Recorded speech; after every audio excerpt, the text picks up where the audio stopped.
Conoce y aprende sobre la dinámica que la economía, tu nómina y tus finanzas marcan día con día. Economía de opción. Comenzamos. Muy buenas tardes a todos nuestros televidentes. Es un gusto poder contar con su presencia una vez más en su programa Economía de Opción. Y estamos muy contentos porque tenemos una invitada de lujo, amigo Sergio. Nos acompaña nada más y nada menos que la presidenta del Colegio de Abogados Litigantes, la maestra Mayela Portos. Muchísimas gracias por estar aquí, presidenta. Es un honor contar con tu asistencia. Amigo, de verdad, a nombre del Colegio de Profesionistas, siempre es un placer poder contar con invitados de lujos, compartir micrófonos contigo. Y bueno, pues les voy a mencionar los canales por donde pueden sintonizarnos. Ya saben que estamos a través del canal 24.1 TV WAC, que es TV abierta. También nos pueden encontrar en el canal 24 de Total Play, en Megacable 124, en Axtel canal 24, en Easy el 14. Pues bien, muchísimas gracias por acompañarnos una vez más en esta nueva emisión de su programa Economía de Opción. Adelante, amigo. Muchas gracias, muchas gracias. Vamos a avanzar precisamente con el tema y agradecerle a Mayela su presencia aquí en el programa. Como saben ustedes, amigos, pues siempre hemos platicado precisamente de los temas de relevancia también y que puedan servir a la sociedad, incluso en este caso muy particular, pues también compartir algunas ideas e información especial, primero a la comunidad en lo general, pero también en una parte especial o relevante hacia profesionistas. En este caso, pues agradecerle a Mayela su presencia aquí en este programa y comenzar precisamente con que nos ayude también a compartir con nuestra audiencia toda esa importancia que tiene el profesionista abogado litigante en México, abogado en lo general, en esa coparticipación en el área del derecho, las áreas donde normalmente participa un abogado, como parte fundamental del desarrollo y la regulación también, y diríamos, ¿por qué no?, el equilibrio importante en la sociedad. Muchas gracias y me gustaría que nos pudieras platicar en ese sentido de el derecho, el profesional y en estos puntos que hemos planteado. Muchas gracias a ustedes, Gaby, Sergio, por la invitación a este programa y definitivamente pues el papel que juega hoy en día cualquier profesionista pues debe de ir encaminado a respetar pues muchos de los parámetros importantes que puedan ayudar a las personas a tener un mejor servicio. Y nosotros como abogados pues desempeñamos un papel crucial porque es también el resolver los conflictos de las personas. Y el abogado pues se desempeña en diversas áreas del litigio, desde la materia que todos conocemos como es el derecho familiar, el derecho civil, la materia mercantil, las cuestiones laborales, también las cuestiones penales y por supuesto muchas otras áreas que no terminaría de mencionarles porque hoy en día el abogado juega un papel muy importante en muchas de las cuestiones que abarca la vida del ser humano. Y desde ahí, pues, nos encontramos nosotros como profesionistas dispuestos y comprometidos, también desde el Colegio de Abogados, a brindar cada vez mayores y mejores servicios que puedan beneficiar a los justiciables. Muy bien, excelente. Muy bien. Hablando de los colegios, para la audiencia que nos hace favor de sintonizarnos, si los abogados quieran pertenecer al Colegio de Abogados Litigantes, ¿qué se requiere para poder acceder o accesar al colegio? El Colegio de Abogados, pues lo primero que nos pide, como cualquier otro colegio, es estar titulado en la licenciatura en Derecho y también contar con una cédula profesional. Y este es un punto, amigos, que de verdad es muy importante porque la colegiación hoy en día, si bien es cierto que no la tenemos como obligatoria, sí resulta ser fundamental para nosotros los profesionistas. ¿Por qué? Porque es una plataforma en donde buscamos la capacitación constante, en este caso de los abogados, Y la pregunta que hace un rato detrás de cámaras lo comentábamos, y siempre los profesionistas preguntan, pero ¿para qué la colegiación? ¿Por qué me voy a incorporar un colegio? ¿Cuáles son los beneficios que voy a tener? Claro. Y decíamos, bueno, pues una de las principales que considero ofrece cualquier colegio va a ser la oportunidad de tener una capacitación constante y actualizada. En nuestro caso, desde el Colegio de Abogados, tener una sinergia directa también con algunos representantes de las autoridades, que es un vínculo que los colegios también tenemos. ¿Para qué? Para buscar aquellos medios que nos permitan dar mejores servicios, y que cuando también hacemos esa colaboración con otros profesionistas, cuando hacemos colaboración con algunas autoridades, pues quienes van a resultar beneficiados van a ser pues las personas a quienes les damos ese servicio. Entonces, para los requisitos que nosotros solicitamos, pues obviamente es tener la calidad. También les hacemos llegar un listado en el que nos pueden compartir la trayectoria, la especialización, porque de ahí en el tema que vamos a ver el día de hoy, pues va a tener mucho que ver incluso la capacidad o el prestigio que tiene un abogado, pero eso va a ser de acuerdo a la trayectoria y a la experiencia. Y nosotros en el colegio revisamos toda esa trayectoria del profesionista, cuál es su especialización y en qué áreas del derecho se desarrolla. Excelente, muy bien. Sí, sin duda es absolutamente relevante el tema, y sobre todo estar invitando a los profesionistas que sean abogados y que quieran pertenecer al colegio, ¿no? Porque bien lo has dicho, no siempre se reconoce todo el beneficio que se puede tener a través de una colegiación. Más allá de lo obligatorio es identificar los beneficios, pero si nunca nos damos la oportunidad de saber qué es lo que hay en un colegio, pues entonces difícilmente podríamos encontrar la respuesta a qué me da el colegio.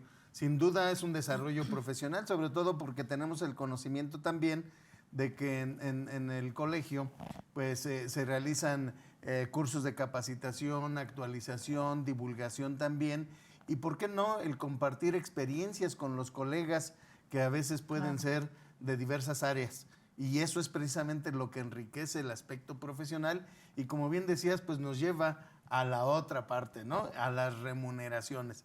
Y la remuneración en ese entendido, pues es el cobro que deberá hacer un profesionista también por los servicios que presta. Claro. Y que sí tiene un valor absolutamente importante en función del expertise, la materia y diversos otros aspectos que tendríamos que llegar a considerar. Por eso creo que entonces la figura importante es la remuneración, el pago, el honorario, y de qué manera normalmente se van a fijar esos honorarios por el profesionista.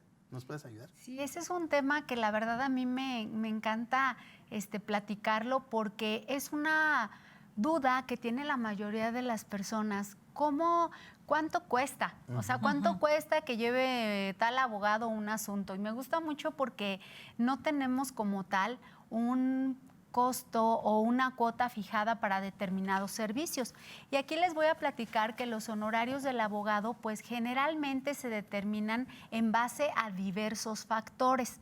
El primero de ellos, como ya les platicaba, es sin duda la especialización del abogado. Tiene que ver en qué es experto, qué certificaciones tiene, qué estudios tiene, y sobre todo la experiencia curricular que lo lleva a cobrar un determinado honorario, porque incluso a veces entre algunos colegas platicábamos, decíamos, bueno, la persona que quiere llevar a cabo el trámite de un divorcio y pregunta, pero ¿por qué con tal abogado me va a costar 5,000 pesos y por qué con este abogado me va a costar 15,000, 20,000, 30,000? Porque claro, los honorarios se fijan de acuerdo a diversos parámetros, que es el primero que les digo, el prestigio, la trayectoria, la especialización que tiene el abogado, incluso también a veces la complejidad del asunto y el tiempo que le va a llevar al abogado llevar un cierto tipo de asunto. Generalmente aquí me gusta platicarles que no podemos generalizar. hay asuntos que nos parece, el divorcio va a ser divorcio. Claro. No. Cuando nosotros estamos ya en el litigio, podemos ver que las cuestiones que implican llevar uno de estos procedimientos pueden ser muy diferentes y que esos honorarios pueden variar incluso de acuerdo también al tiempo y, como les decía, a la complejidad del asunto.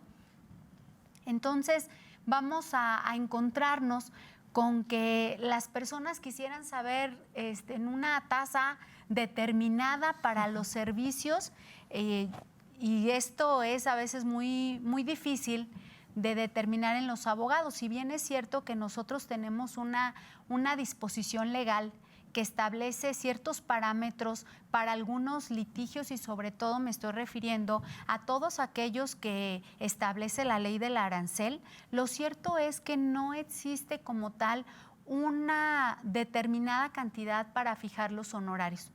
Y aquí, pues, lo más importante es que sepamos que los honorarios profesionales de un abogado se van a fijar de acuerdo a la experiencia, al prestigio del abogado, a la complejidad del asunto, al monto o a la cuantía y al tiempo en el que puede durar el litigio. Si nosotros tomamos estos 5 puntos básicos, vamos a poder darnos una idea de en base a qué se está refiriendo el abogado para cobrar esos honorarios. Y sobre todo porque aquí lo que pasa es que muchas veces no hacemos el contrato correspondiente de la prestación de servicios. Y como no existe un contrato y no existen los parámetros delimitados del por qué vamos a establecer un monto que te va a fijar ese honorario. Y aquí, pues obviamente también nosotros desde el colegio hacemos algunas recomendaciones para todos los colegas en que la persona que vamos a representar sepa estas etapas de determinado procedimiento, los pro y los contra que pueden existir a lo largo del litigio y que se dé una idea en base a qué incluso pueden modificarse esos honorarios.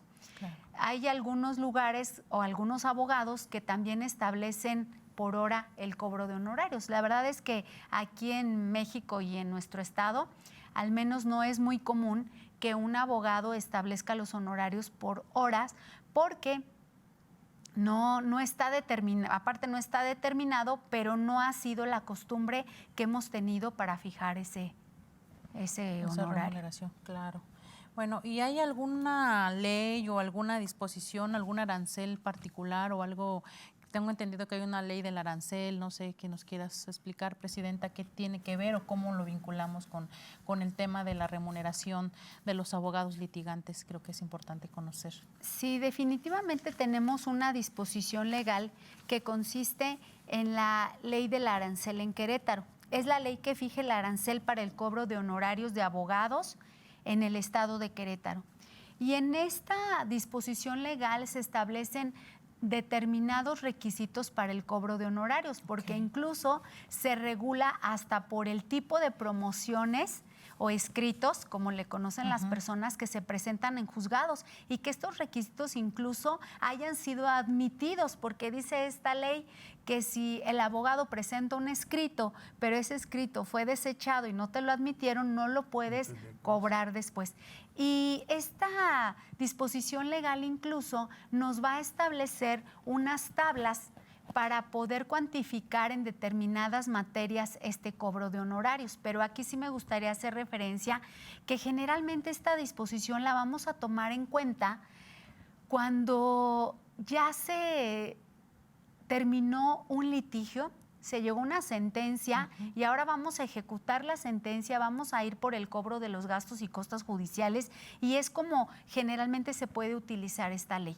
Okay. Pero aquí el punto es que de entrada, con cualquier profesionista, las personas quieren saber cuánto cuesta contratar un contador, cuánto cuesta contratar un arquitecto o un ingeniero para determinado trabajo. Y eso es lo que, o podemos comparar un médico. Yo platicaba también con algunos compañeros y decíamos, bueno, cuando vas a determinada consulta médica, incluso vas a saber que en determinado lugar cuesta tanto la consulta y en determinado lugar cuesta tanto, porque tiene que ver hasta el tipo de especialización, el lugar y muchas cuestiones que van a implicar que, pero es lo mismo, es una consulta médica y tal vez la misma revisión, pero esos honorarios se fijan de acuerdo a la especialidad y de acuerdo a muchos parámetros que va a fijar el médico. Lo mismo sucede, considero, no con los abogados, sino con todos los profesionistas, que somos nosotros quienes le vamos a dar valor a la especialidad, a la complejidad del asunto, al tiempo y sobre todo también en algunas materias a la cuantía del asunto. Claro. Y por lo tanto, esta ley no la aplicamos desde el momento en que vamos a contratar para los servicios profesionales. Y aquí es donde insisto, es importante pues más bien decirle al abogado que establezca de entrada desde un contrato de prestación de servicios la mecánica que va a llevar a cabo para el litigio y de esa manera pueda fijar los honorarios. Por supuesto. Abogada, otra pregunta por ahí de la audiencia. Comentan, ¿qué pasa si en un momento dado no hay, como tú lo comentabas, un contrato de prestación de servicios profesionales y quizás pues ya un abogado, bueno, lo haya o no lo haya, y quizás un abogado pues ya estaba llevando pues cierto caso en cierta materia, etcétera, etcétera, y de repente la persona que lo contrata pues se queda sin recursos, ¿no? Porque a veces puede pasar, ¿no? Pierde sus propiedades o vende propiedades y resulta que el juicio se hizo más largo, qué sé yo, ¿no? Y de repente el abogado abandona el caso. ¿Qué procede ahí? ¿Hay alguna sanción para el abogado? ¿Puede hacerlo, no puede hacerlo? ¿Es ético, no es ético? ¿Legal o no legal? No sé, ¿qué nos puedas comentar? En esa pregunta, Gaby, vamos a tener que ser muy específicos para el tipo de materia a la que nos referimos. Ah, excelente, muy bien. ¿Por qué? Porque existen algunas materias, como en el caso de la materia penal, que la persona va a tener que sí o sí tener un abogado. Cuando tiene los recursos para nombrarlo, pues va a ser un abogado particular, llámesele de asesor jurídico en el caso de víctimas o ofendidos, o en el caso de defensor privado para los imputados. Y cuando el abogado renuncia a la defensa o al cargo que se le ha conferido, o la persona quiere revocarlo, el Estado tiene la obligación de nombrarle un abogado cuyos honorarios los absorbe el Estado y es gratuito.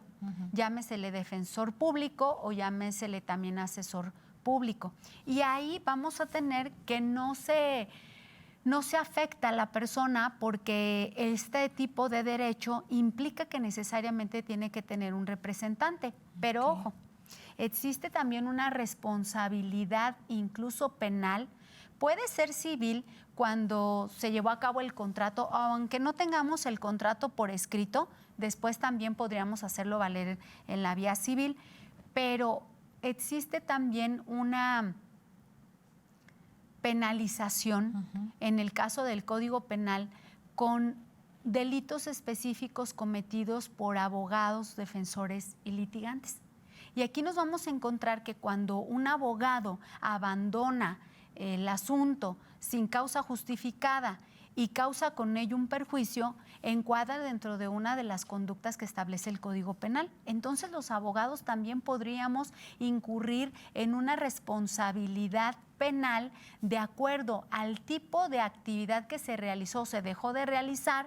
Claro. Y si encuadramos en algunas de las hipótesis, también las personas podrían tener la facultad de llevar a cabo una denuncia ante la Unidad de Investigación de la Fiscalía General del Estado para poder buscar que se sancionara al abogado que ha incurrido en alguna de estas conductas, y que son definitivamente tipos penales que se han creado para sancionar a todos aquellos profesionistas que en el caso de irresponsabilidad puedan abandonar el asunto y causarle un daño a la persona. Pero ahí sí es importante también señalar que en el caso de derecho privado, como es en el caso de materia civil, principalmente mercantil, obviamente en familiar, porque estamos hablando del interés superior de la niñez, y ahí vamos a tener una cierta representación para el caso de los niños y niñas, pero no se maneja de la misma forma. Sin embargo, el Código Penal nos habla de abogados, defensores, litigantes y representantes jurídicos. Quiere decir que estos delitos sí aplican para todos aquellos abogados dependiendo el caso concreto en el que nos encontramos. Entonces sí es importante que las personas conozcan que también lo ideal es establecer un acuerdo. Sabemos que muchas veces la persona tiene el conflicto y lo que quiere es que le resuelvan el asunto y no estar pensando en hacer otro contrato, y lo que quiere es ponerse de acuerdo inmediatamente en el costo de honorarios, pero es importante sí establecer esos parámetros para evitar después la inconformidad tanto del cliente como del abogado. Claro. Sí, sin duda la parte de la certidumbre que refieres desde el primer momento en la contratación, pues nos lleva precisamente a recomendar pues a la sociedad, a quien vaya a tener que resolver un conflicto con la participación de un abogado que haya contratado, pues a encontrar ese dato exacto, ¿sí? Claro. La certidumbre también en cuánto es lo que tendrá que cubrir, cuál será la base para cuantificar los honorarios, desde luego los momentos de pago también, las responsabilidades para lo que debe aportar, en su caso la persona contratante, y lo que deberá cumplir el abogado. Con esto, sin duda, hablar todavía, me parece sería importante identificar algunas ramas de cómo, en otras, de cómo se llega a identificar. En algunos casos es por algún porcentaje, por la cuantía de la operación, como bien lo decías, por el tiempo que le vas a destinar, ¿sí? Y finalmente por esa complejidad que pudiera llegar a darse. Y creo que la recomendación también llega a ser especial para el usuario, el reconocimiento importante del trabajo de un abogado, Claro. ¿sí? O de un profesionista en lo general, porque normalmente pensamos en cuánto es y por qué tan caro, ¿no? Sí, digo, Así lo llegan a Sí, pensar. sí, claro, sí. Incluso cuando alguien te pregunta por los honorarios, de pronto dice, ahora vamos a la parte más fea. La parte más fea, ¿cuál es? Pues, ¿cuánto va a cobrar? Ah, caray, bueno, esa no es la parte fea. ¿Sí? Es la retribución al trabajo, pero definitivamente es todo un tema, ¿eh? Aquí, sin duda, recomiendo, creo que para cualquier profesionista, a veces es pues poner sobre la mesa esos parámetros y las formas del por qué se cobran determinados honorarios. Y muchas veces también a nosotros como abogados nos llega a pasar que si no se establece o se establece, el cliente quiere una certeza hasta en el cobro de honorarios. Claro. Dime que va a costar 100 pesos y que ya no voy a pagar absolutamente nada. Y hay un tema también para ese tipo de situaciones, porque durante diversos procedimientos también llegan a ocasionarse ciertos gastos. Incluso para la parte que quiere promover una pericial, ¿qué sucede? Que eso es aparte de los honorarios profesionales y que tiene que cubrir gastos para su defensa o su representación en algún litigio. Entonces los honorarios van separados de muchos gastos que también se ocasionan en un juicio. Y no podemos también establecer un monto total, primero a veces sin haber estudiado el asunto. Claro. A veces también ya entras en una parte en la que se llevó a cabo la representación del asunto por otro abogado.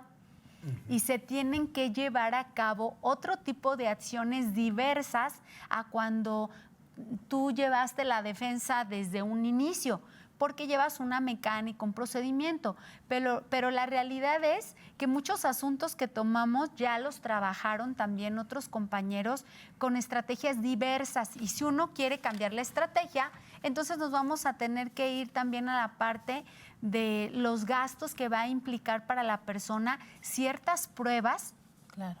Que se incorporan a los litigios y que no son parte de los honorarios. Por eso es importante sí establecerles qué situaciones son honorarios, a qué nos podemos enfrentar, cuáles son las posibles expectativas, riesgos y las cosas que nos vamos a poder encontrar. No siempre suceden, pero sí muchas situaciones tenemos la opción, porque con ello creo que nos podríamos poner de acuerdo con los clientes del por qué se fijan determinados honorarios. Y como bien lo decía Sergio, también es importante, dependiendo de la materia, es como vamos a poder también saber los honorarios. Lo que pasa en los juicios laborales.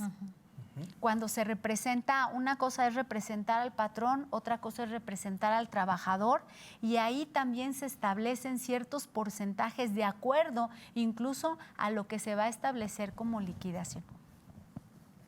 Sí, y en esa parte diríamos, otro asunto que llama la atención en esto, en el momento de contratar, es el éxito, ¿sí? El éxito en el asunto que hay que observar que no por el hecho de contratar los servicios de un abogado y presentar una demanda, una promoción o cualquier otro documento, con eso estoy asegurando el éxito. Claro. Que normalmente el usuario de los servicios no alcanza a entender lo suficiente. Entonces, yo creo que sería importante observarlo en ese sentido y en ese alcance, para ver qué nos puedes comentar en este minutito que nos falta antes de nuestro corte.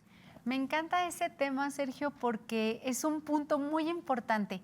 El hecho de contratar un abogado no implica que ese abogado te pueda asegurar el éxito que tú quieres en determinado asunto. Pero definitivamente es algo muy interesante de lo que podemos platicar, de las expectativas que tenemos o los posibles escenarios que se pueden adoptar cuando contratamos un abogado para un litigio. Sí, es que fíjate, muchas veces eso piensan los clientes, ¿no? O el cliente piensa eso, ¿no? Pues que, y más porque a lo mejor haces tu comparativa y dice, ya fui con X abogado, Y abogado, entonces tú vas a cobrar más, me imagino que tú me vas a dar, o hay más posibilidades, ¿no? A lo mejor sí incrementan las posibilidades en el sentido de que, pues, tiene que ver la pericia, la expertise, la experiencia del abogado, ¿verdad?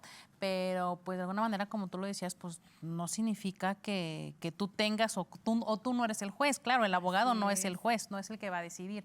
Entonces, sí que los clientes, los televidentes, pues, estén conscientes de este tema, que no por el hecho de contratar los servicios de un abogado significa que ya les van a dar la solución y que va a ser favorable en su caso, ¿no?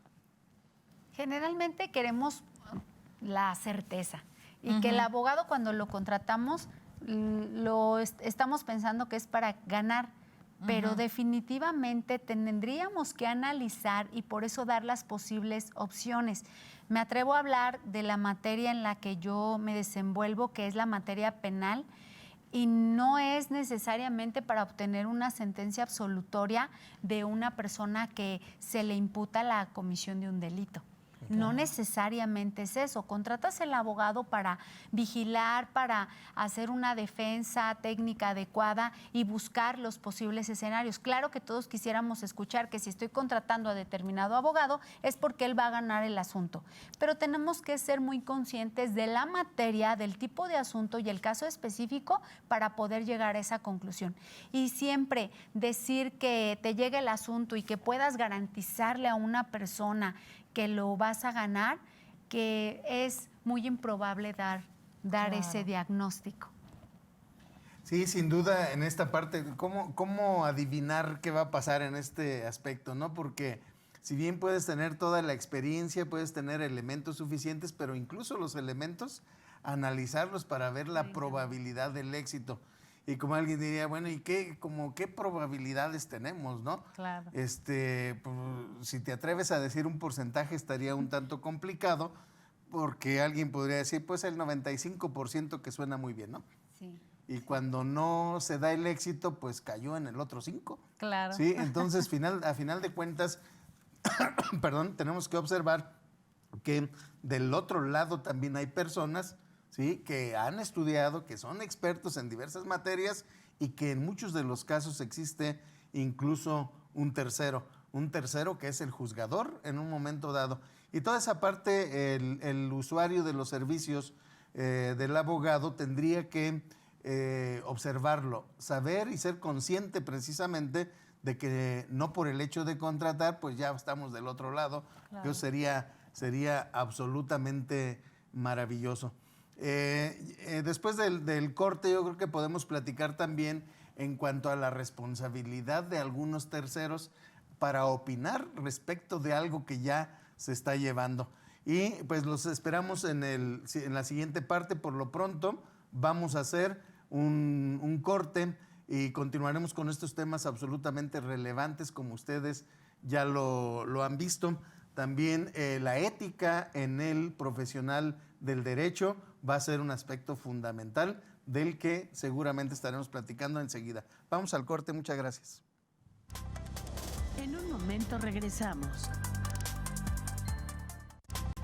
Continuamos en Economía de Opción. Pues ya estamos de regreso nuevamente y por aquí, antes de continuar con la entrevista, me gustaría mandar unos saludos muy afectuosos al doctor Alejandro Lizárraga Paredón. Dice: saludos, compañeros. A Salvador Melgoza Belmonte dice: excelente, licenciada Mayela, felicidades. Felicidades, Sergio, saludos. También saludos al doctor Alejandro Jaramillo Pedraza, que siempre nos acompaña, un fiel seguidor, fiel en nuestra audiencia también. Omar Luébano, Arturo del Corral, etcétera, ¿no? Entre otros. Muchísimas gracias por acompañarnos en una nueva emisión de Economía de Opción. Pues adelante, compañero Sergio. Pues seguiremos platicando, ¿verdad? Muy a gusto Bueno, aquí con temas muy interesantes y sí, relevantes, por supuesto. Y desde luego agradecerle a Mayela su participación nuevamente, porque esto siempre enriquece de una manera muy especial la percepción que tienen los usuarios, los que tiene la sociedad respecto de cada una de las profesiones. Y si hoy hablamos de los abogados, pues hay que hablar lo mejor. Y entonces en esa parte, y digo en esa, claro, y sí, porque finalmente en lo que quiero plantear es ese peligro que a veces se da en la percepción, en las opiniones a veces que no tienen todos los elementos, y de pronto a alguien le preguntas a un amigo que es abogado, oye, me están llevando un asunto acá y se trata de esto, pero nadie tiene un documento ahí a la mano ni los antecedentes, pero hay quienes se atreven a opinar sin tener elementos previos. Y me parece que en ese caso es una responsabilidad absolutamente importante para el desempeño del abogado, de cualquiera que sea. Y bueno, pues, ¿qué podemos platicar de ese punto? Definitivamente es muy importante, Sergio, lo acabas de comentar, las opiniones responsables y sobre todo en el tema de un asunto cuando lo revisa un abogado. ¿Qué pasa aquí? Generalmente llega un cliente y te platica el asunto, a lo que él conoce, a lo que él sabe, pero él no es el experto, no, y solamente te está llevando una información determinada sin que nosotros a veces como abogados tengamos toda la carpeta de investigación o la carpeta judicial o el expediente o lo que vas a analizar. Aquí como profesionales pues tendría que ser una cuestión de ética, de incluso antes de opinar del trabajo de otro abogado, tendríamos nosotros que revisar el expediente para poder dar una opinión, porque no conocemos la estrategia ni los elementos del por qué un colega está llevando de cierta manera el asunto. Claro. Entonces, muchas veces también nos dejamos envolver por los comentarios del cliente y decimos, bueno, no, es que esto ya se tuvo que haber resuelto, ya tuviste que haber obtenido tal resultado, ya se tuvo que haber realizado tal situación. Y esto pues va a depender de la estrategia que cada abogado tiene, porque todos, aunque conocemos la determinada materia, vamos a tener elementos diferentes para buscar resolver un asunto. Entonces es importante, y aquí es una invitación también para todos los colegas, que cuando lleguemos a hacer ciertas opiniones, pues las hagamos de forma responsable en base por lo menos a haber analizado alguna parte de la información. Y esto es porque en lo personal se los comento y le digo a mi cliente, de lo que tú me estás platicando, sin conocer absolutamente nada del expediente, puedo opinar esta situación, pero sí me gustaría primero analizar, porque ya cuando analizo la audiencia, ya cuando analizo el expediente como tal, me doy cuenta que muchas de las cosas tal vez no eran de la forma en que el cliente las percibió. Y que también como profesionistas, pues busquemos que cuando vamos a llevar a cabo esa asesoría, pues la hagamos también con ciertos elementos. Sí tenemos cierta experiencia, sí tenemos ya conocimientos en determinadas materias, pero no hay mejor opción que cuando tengo un documento y pueda opinar de lo que el documento dice o de lo que el expediente ya estableció para ello. Excelente, muy bien, Mayra. Perdóname, presidenta. Aquí tengo otra pregunta. ¿Qué tan común es que se pueda llevar a cabo un medio o una solución alterna en algún juicio, en alguna demanda? ¿Es posible, no es posible y qué tan frecuente es? Es lo óptimo, Gaby. De verdad que yo comentaba hace algunos días que el derecho ya ha cambiado. No podemos ya buscar alargar los procedimientos ni necesariamente querer llevar a cabo un juicio o un litigio. Aclaro, siempre va a depender de caso específico y aunque ciertos asuntos suelen parecerse, ninguna situación va a ser exactamente igual que la otra. Van a existir factores y situaciones muy diferentes que nos van a enseñar estrategias determinadas, aunque pudieran ser similares los asuntos. Pero la mediación y que tiene que ver con salidas alternas, justicia restaurativa, arbitraje, todas estas figuras que lo que buscan es resolver los asuntos de una manera en donde podamos llegar a una negociación. La misma ley nos establece esa posibilidad ya en algunos casos. En la materia laboral, antes de llevar a cabo un juicio, te piden que hayas agotado forzosamente la audiencia de conciliación. ¿Por qué? Porque son los mecanismos en donde los abogados, les insisto, a mí me gusta mucho esta parte porque con eso realmente ayudamos tanto a las personas también como a nuestro propio sistema de justicia.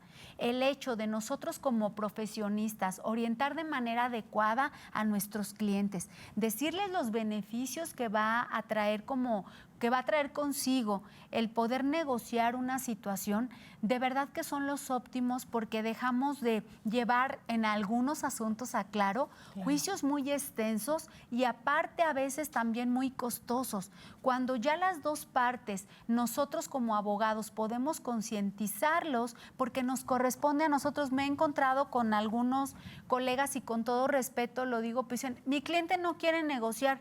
Pues tal vez no quiere negociar porque no le has explicado las ventajas y lo que vamos a llevar a cabo si podemos llegar a este tipo de negociación y hacerle saber a veces que no va a obtener todo lo que puede estar requiriendo el cliente porque ni siquiera es factible.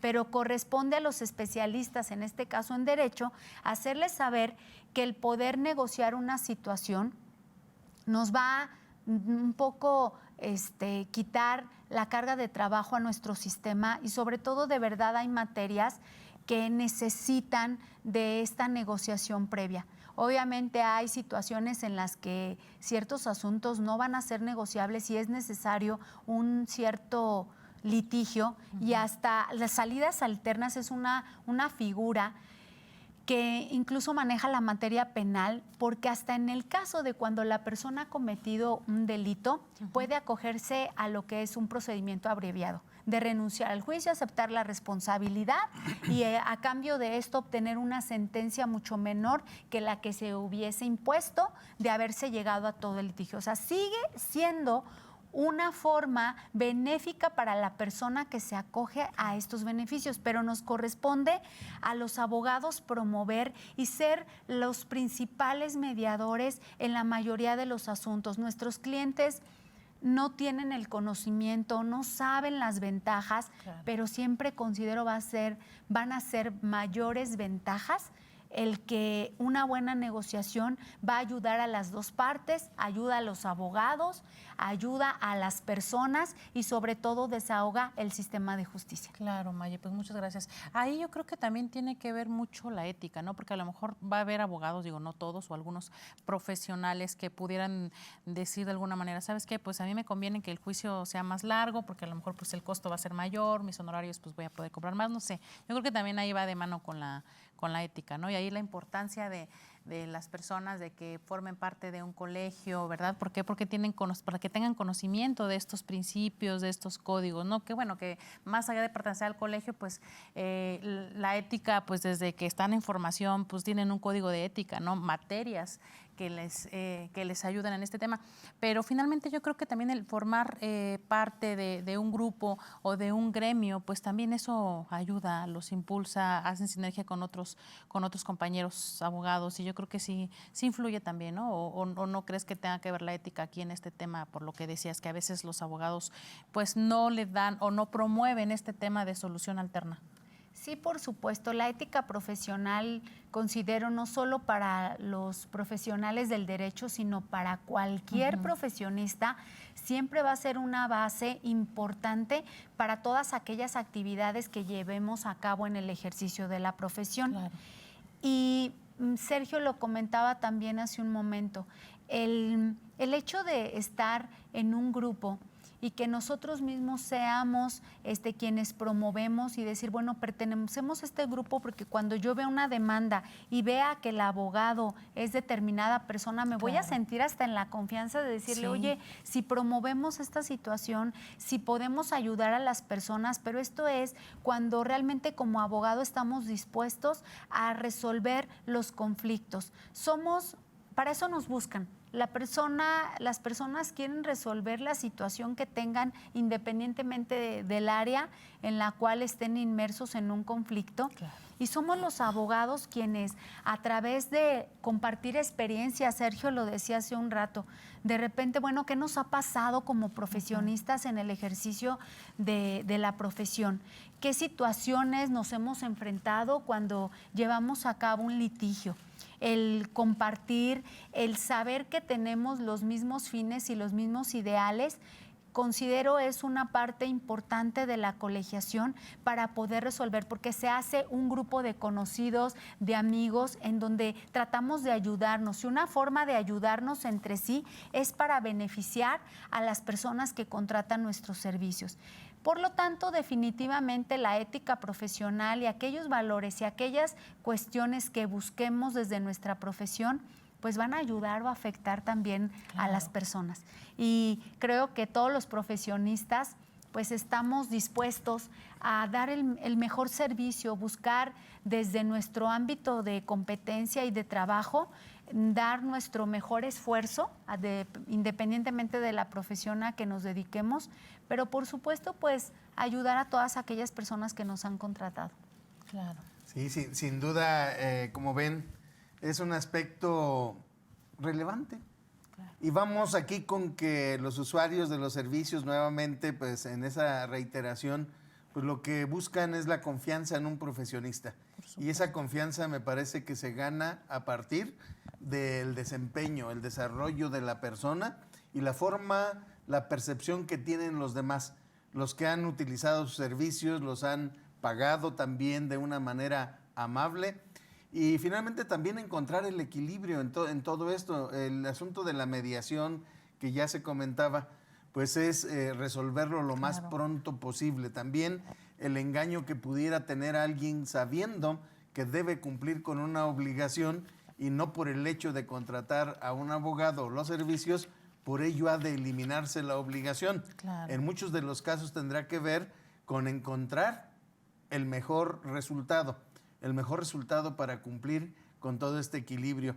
Y me parece que en esa confianza del usuario tendrá que ver en donde también él pueda reconocer a través de la recomendación de los demás a los especialistas. Creo que hoy estamos en una actualidad donde ya no hay todólogos, por más que lo queramos ver en cualquier lugar del mundo, ¿no? Claro. Pero no es posible, primero por la amplitud de información que normalmente se tiene en esto, así es que no hay todólogos. El momento en que yo alcanzara a ver a alguien que me diga que sabe de todo, yo creo que hay que ser más cuidadosos con ese detalle. En la especialización también, y como una recomendación, pues a todos los profesionistas, cada cual en una especialización. Y en ese aspecto yo creo que resulta importante retomar ese tema de la confianza, cómo generar la confianza, cómo observarla incluso, y con algún otro aspecto que tú nos quieras comentar. Claro que sí, definitivamente la confianza que podemos dar al usuario se va a basar quisiéramos siempre que fuera a través del resultado que le damos. Y el resultado va se va a establecer desde que logras comentarle todos los panoramas posibles en el desarrollo de lo que va a ser una representación legal. ¿Y cómo vamos a ganarnos nosotros esa confianza? Pues considero que con una explicación clara, de acuerdo al lenguaje de la persona, del ciudadano y quienes nos están oyendo, que a ti como ciudadano te quede perfectamente claro cuál va a ser el trabajo que se va a realizar. Claro, hay clientes que dicen, a mí no me digas nada, a mí casi que hasta que ya me resuelvas el asunto, pero lo ideal es establecer, sí, las fases del asunto, en qué nos vamos a basar para cobrar los honorarios y por qué los profesionistas tendemos, sobre todo en el campo que estamos hablando de la abogacía, a tener honorarios diversos. ¿Por qué? Porque también es importante, y lo comenta Sergio, el tema de que somos especialistas en determinadas áreas. Nos enfocamos a esta o a esta área, pero no a todas las áreas del derecho. ¿Por qué? Porque entonces ahí es cuando también algunos servicios, lo voy a decir con una palabra así, que es para el auditorio, se malbaratan los servicios profesionales y de repente creo que les ha de suceder a ustedes. ¿Cuánto cobran por llevar la contabilidad? 200 pesos al mes. Y tú dices, bueno, yo no te voy a cobrar eso. Claro. No te lo voy a cobrar por lo que implica el personal que tengo que contratar también, las declaraciones que se tienen que hacer, las facturas que se van a hacer. Entonces, depende de muchos factores el establecer honorarios, como en todas las profesiones. Depende de la capacidad, de la complejidad, ya lo decía un rato, de la cuantía del asunto. Claro. Y muchas veces también nos vamos a dar cuenta de la ética de un abogado cuando platicamos con ellos y nos hacen referencia a que no es necesario incluso contratar los servicios profesionales de un abogado en algunos casos. Y de verdad, o cuando tú revisas un expediente y te das cuenta que el trabajo, la estrategia que está revisando un colega, también es un trabajo que está bien hecho. Claro. Entonces, promover como profesionistas también estas virtudes y decir, oye, también este abogado lo conozco, sé que está haciendo un buen trabajo, entonces si te estableció determinada situación es porque consideramos que también está haciendo un buen trabajo, ¿no? Claro. Y si no, también decir, yo lo haría de una manera diferente, porque tal vez ni siquiera llegue a alcanzar a comprender la estrategia que en su momento tiene el abogado. Claro, excelente. Sí, en ese aspecto, continuar con la confianza de los profesionistas hacia los usuarios es una parte también muy relevante en toda esta plática que hemos tenido, y nos faltaría tiempo para hablar incluso de la ética en un código como tal, ¿no? Perdón, estoy nervioso. Relájate. Sí, me relajaré. en esa parte, entonces, sí platicar de esos alcances. ¿Cómo el abogado en un momento dado puede llegar a tener sanciones? ¿Cómo también en un momento dado el propio usuario del servicio del abogado puede llegar a tener sanciones? ¿Por qué? Porque también puede caer en los extremos de falsear la información que está proporcionando, y en ese sentido no solamente va él, sino en algunos de los casos podría darse que incluso el abogado podría tener una consecuencia importante, ¿no te parece? Eso es muy interesante, aparte porque es el área que manejo, se los comentaba hace un momento. Hay un capítulo específico para este tipo de sanciones en el caso y son delitos de abogados, defensores, litigantes y representantes jurídicos. Y nos habla de esas figuras, Sergio. Me encantaría después un día que platicáramos a qué se refiere cada una de estas hipótesis, porque es importante también que los ciudadanos lo conozcan. Cuando hay hechos falsos, cuando promuevo cosas que no son necesarias para un juicio, cuando represento intereses en dos personas. O sea, hay varias conductas en las que podemos incurrir en responsabilidad, y estoy hablando de la penal, independientemente de la civil, con relación a un contrato de prestación de servicios. Claro. Y obviamente en cuestiones de ética, pues siempre van a imperar, pero es muy interesante que las personas también sepan que se puede acudir a ciertas instancias para hacer el reclamo de un mal servicio cuando se contrataron los servicios profesionales. Excelente, pues saber que no están en estado de indefensión, ¿no? Claro, y sobre todo como siempre hablar de esa parte de la confianza, la especialización. Claro. Y tenemos un anuncio emocionante para los abogados, entonces vamos a platicarles de manera rápida. Tenemos como menos de un minuto, pero vamos a avanzarle. Bueno, pues Platícanos, por favor. aprovecho este minuto para invitar a todos los agremiados del Colegio de Abogados Litigantes a participar en la celebración del Día del Abogado el 12 de julio. Estoy muy emocionada porque en esta ocasión lo vamos a hacer con otros 3 colegios muy representativos, que es la Barra Mexicana de Abogados Capítulo Querétaro, donde el presidente es Miguel Palacios. También el Colegio de Abogados Penalistas en el estado de Querétaro, cuyo presidente es Roberto Romero Bravo. Y también pues con la NADE, que son los abogados de empresa. Y aquí nuestro amigo la representa, que es Luis Orlando Guzmán Villanueva. Y estamos muy contentos de invitar a todos nuestros agremiados a esta celebración el 12 de julio. En nuestras redes sociales están todos los datos para que participen en este evento, que por primera vez estas organizaciones relevantes en Querétaro nos unimos para poder festejar a los abogados. Excelente noticia y de verdad te aplaudo muchísimo eso, Presidenta. O sea, qué padre que hayas reunido, que se hayan podido reunir y hacer sinergia a estos colegios tan fuertes en el estado de Querétaro. Pues agradecerte tu presencia, de verdad, muy agradecidos contigo, compañero Sergio. Muchas amigo. gracias. Un Gracias gusto a siempre ustedes. compartir con ustedes. A la audiencia, muchísimas gracias y nos vemos en el próximo capítulo de Economía de Opción. Conoce sobre la dinámica que la economía, tu nómina y tus finanzas marcan día con día. Economía de Opción. Muchas gracias por acompañarnos. Los esperamos en la siguiente emisión.